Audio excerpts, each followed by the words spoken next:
eu fui ao congresso, eu já percebi que a gente tem de ir lá porque não pode não ir, não fazer barulho, não incomodar, não tomar tempo da agenda deles e coisa do gênero. Mas ali, muito pouca coisa é de fato definida. Mesmo aquela etiqueta mínima que eles fingiam cultivar com as minorias, etc., tudo isso foi para o ralo, né? Uma assessora do Cristóvão Buarque, quando eu estava em reunião com ele, disse muito assim: as coisas têm sido um pouco assim por aqui. Assim, a gente nem sabe o que vai ser votado e vota-se sem sequer considerar a oposição, no sentido de meramente seguir o rito. Vocês vão perder, mas vão poder falar, vão poder reclamar, vão poder travar o processo. Nada disso está sendo respeitado, esse acordo que eles pareciam manter.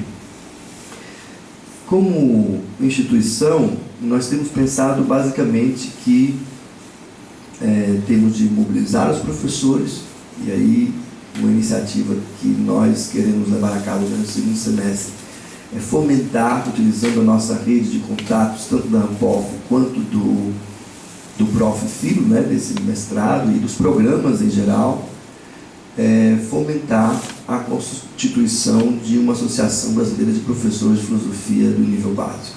Então, e que depois a gente vai dar um jeito de incorporar a Ampof, vai tentar, né?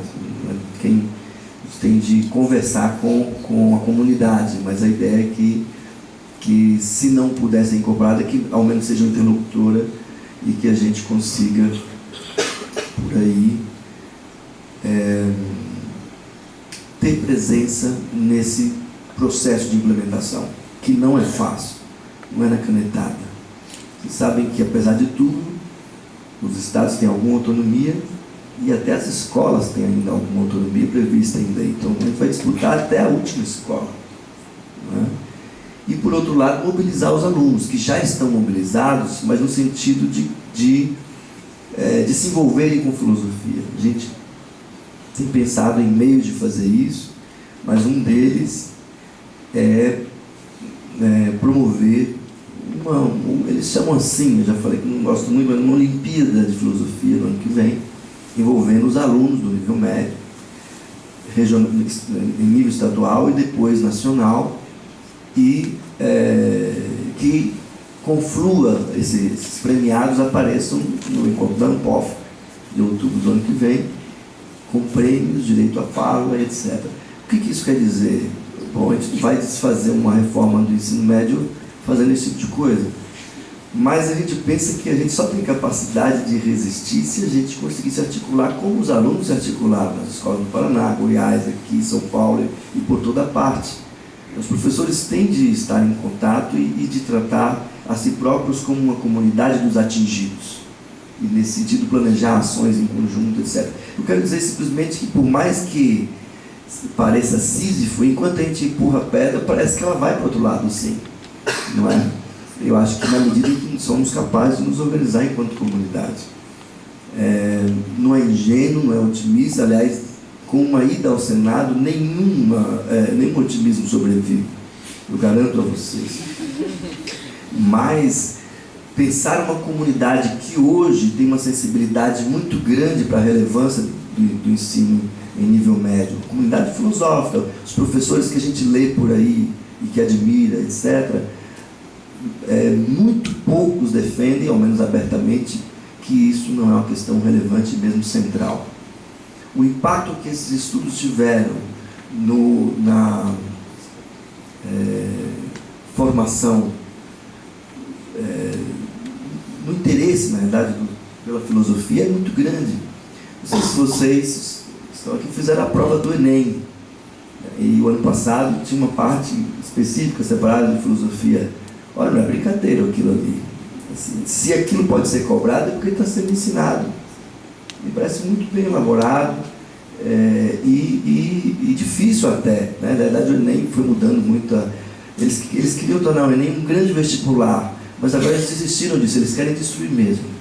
A ideia é cobrar só português, matemática e inglês. Que universidade vai aceitar isso como um substituto adequado para o vestibular? Entende? Está em jogo uma única coisa nesse projeto de reforma do ensino médio: repor o fosso entre ensino médio público e universidade pública. Esse é o objetivo subjacente, não tem nenhum outro projeto. Nenhum outro projeto. Eles não sabem o que eles chamam lá de ensino técnico. Tem as escolas técnicas como o Cefet, os IFs, eles não têm modelo para nada, eles simplesmente falam coisas. E tudo aquilo é assim, cheira, fede, porque isso já está fedendo há muito tempo, a lei que eu mencionei, 5692 de 71. Se comparar os textos, a coisa só ficou mais moderna na linguagem empregada. Não é? Então a gente tem que ter clareza disso, do que está em disputa. Não é? Primeira coisa. Primeiro, antes de tudo, ter clareza de que está em disputa. Porque o fato de que estejamos perdendo tudo, mesmo quando nos movemos, não deve nos fazer supor que nada está em disputa. E nesse caso, a nossa comunidade hoje é muito maior, muito mais capilarizada, muito mais nacional e muito mais sensível a esse tema e a importância desse tema. Se quiserem um exemplo, o Partido Popular de Direita, na Espanha, a gente divulgou isso no ANPOF, na semana passada, aliás, há 15 dias, voltou atrás da retirada da filosofia do nível médio e ainda escreveu uma carta de meia-culpa, pedindo desculpas pelo erro. E a filosofia está agora voltando nos três anos do nível médio na Espanha, onde o próprio presidente da rede espanhola de filosofia, imaginava que a causa estava perdida. E dizia que fazia as mesmas coisas, pressionava, mobilizava, esperneava, mas simplesmente pelo direito de espernear, não acreditava muito que aquilo ia ter efeito. Eu acho que ele tem de acreditar que pode ter efeito, sem a ingenuidade de também supor que necessariamente terá efeito. Mas não é uma disputa que se esgota no texto da Base Nacional Comum Curricular, que essa é uma disputa praticamente perdida mesmo. A gente não consegue nem chegar perto deles, como eu consegui chegar perto na época da votação do Senado. Entende? Eles tratam a questão como técnica e, portanto, bom, se fosse técnica, tem que consultar a gente. Mas eles não nos consultam porque a ideia é que a gente não esteja lá. Então, o técnico é aquele que decide que a gente não está lá. Então, não é a gente, é outro técnico, né? É um especialista em educação, outro, não nós. Né? Mas está em disputa. Eu acho que a gente tem de pensar nesses termos, porque depois a coisa vai para os estados. Não é? Se eles tiverem força para alguma coisa. Né? Mas tem tido, né? Com 1% de aprovação, eles dizem que a gente vai trabalhar 20 anos a mais e a gente não tem conseguido reverter essas coisas, né? Por razões, bom, várias. Bom, então, uma das bases da defesa de que a filosofia não deveria estar presente, bom, são várias as razões que eles oferecem. O grande simulacro é a tal da nota na OCDE, né? Nos testes que eles fazem, esses testes de desempenho, que querem que a pessoa simplesmente saiba falar, fazer conta, não é? E sobreviva o suficiente para servir ao que deve servir, né? Essa é ou seja, esses rankings internacionais, né, que eles usam como cortina de fumaça para defender a ausência das humanidades em geral, né? Também é o grande adversário, além desse simulacro, esse movimento obscurantista chamado Escola Sem Partido. Né? Eu conversava hoje com os colegas que eu acho que eles querem mais bater na sociologia do que na gente, mas a pancada é a mesma, então eles têm levado a gente em bloco. Não é? Mas eles não fazem a menor ideia do que se passa na filosofia. Numa entrevista recente, eu me dei o trabalho de fazer uma coisa simples, na verdade, qualquer um de vocês poderia fazer o mesmo. Experimentem pegar a programação do último encontro da ANPOF na nossa página, anpof.org.br, programação em PDF, e faça buscas por nomes de filósofos. Uma coisa trivial.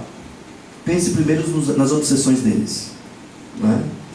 E depois vá para os filósofos que você lembrar, por qualquer razão.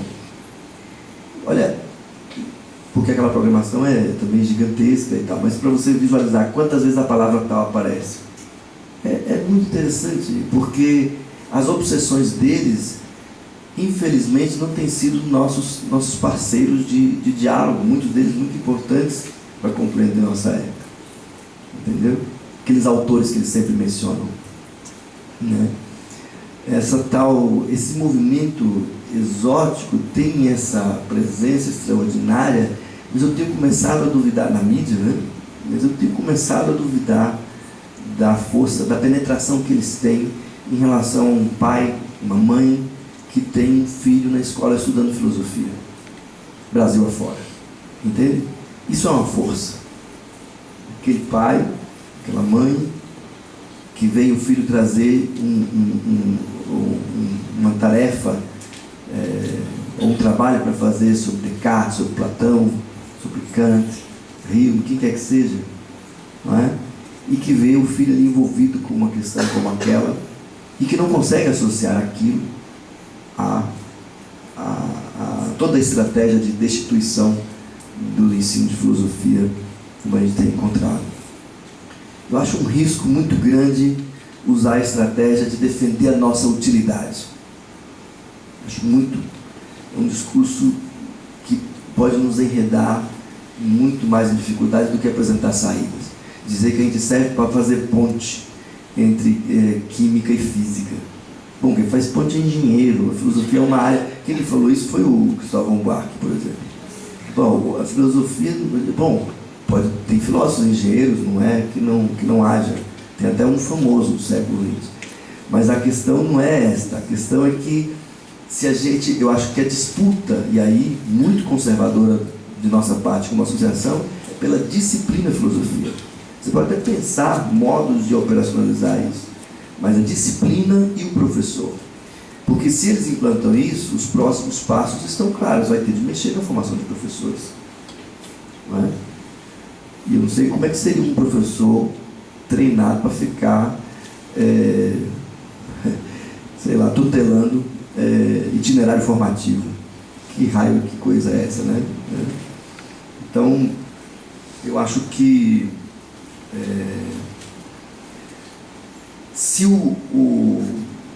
houvesse possibilidade de interlocução, esse movimento não teria, não sei se a gente tivesse como há uma possibilidade, na verdade, a questão é se é o momento de fazer isso, a gente não sabe de verdade se é, mas de uma audiência pública, por exemplo, discutir com essas figuras de verdade, seja colegas nossos, ou eu mesmo, e a gente ir lá e sentar e falar, mas o que você tem a dizer? De onde você tirou o que você diz? Coisas do gênero. A gente sabe que não é isso, infelizmente, que está em questão. Está em jogo a difamação repetitiva, beneficiada desse grande palco, que são os meios de comunicação corporativos. Eu acho que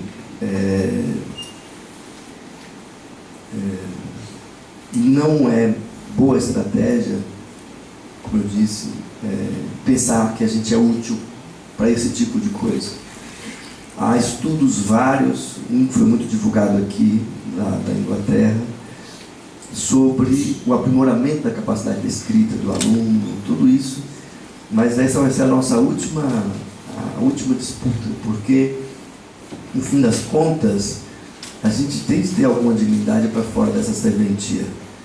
E eu acho que a filosofia é a porta para um mundo de possibilidades e de interlocuções e de imaginação de mundos novos, que são antigos, mas que a gente pode imaginar como possibilidades que se abrem a partir do diálogo com esses do passado, não é?